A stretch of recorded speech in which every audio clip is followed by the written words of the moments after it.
Well, tensions continue to build up on the Korean Peninsula. The U.S. has positioned a destroyer capable of shooting down missiles near North Korea. An unnamed U.S. official has said the USS Fitzgerald has been sent off the southwestern coast of the Korean Peninsula. Meanwhile, the White House spokesman Jay Carney says Washington has not seen any sign that Pyongyang's mobilizing its forces following last week's military threats.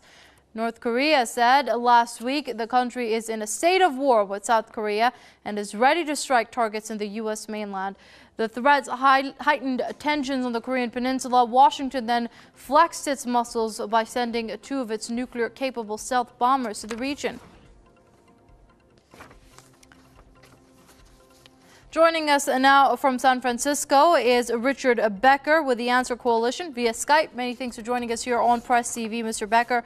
Now, considering, according to the White House itself, Pyongyang, there has been no sign that Pyongyang's been mobilizing its forces since the threats it made last week. Do you think the deployment of this destroyer is necessary?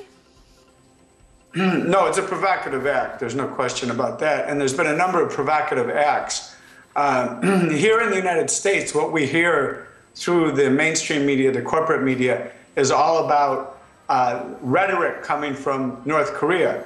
How that is translated, we don't really know, but we do know for sure that very provocative actions are emanating from the United States. The sending of the B-2 stealth bombers, which went all the way from Missouri in the United States, on a nonstop flight, a flight that cost about $5.5 million just for the fuel for that flight.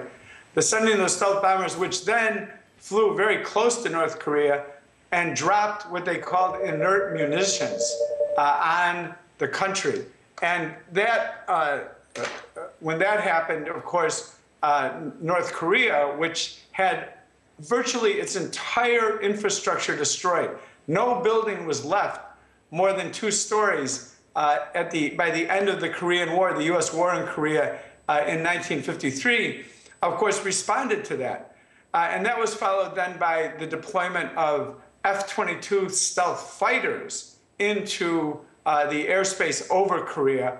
And now we have the deployment of the Fitzgerald and a number of other actions that have been taken by the United States, which clearly are provocative actions following the new economic sanctions, which in themselves were a provocation against the Democratic People's Republic of Korea. Right.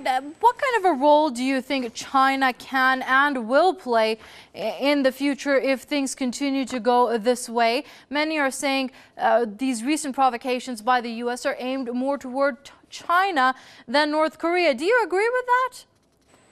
Well, I think that that may be true in the long run. You know, shortly before he stepped down as Secretary of Defense, as they call it, Leon Panetta reported that there was a pivot to Asia taking place, and that even a greater deployment of, or greater proportion of the U.S. international deployment of forces would be now concentrated on Asia, and that shift is taking place. Clearly, U.S. officials, the administration, the Pentagon, the elite in the United States see China as a competitor of the United States in the long run. So they are targeting Korea right now, North Korea right now, but the overall strategy is one of surrounding China and Korea with military bases that stretch from Japan to the Philippines, including Taiwan, and the direct deployment of U.S. naval and air forces all over the region. Okay, we're just going to have to wait and see how this pans out. Richard Becker with the Answer Coalition, they're joining us from San Francisco via Skype. Mr. Becker, thank you very much for your comments here on Press TV.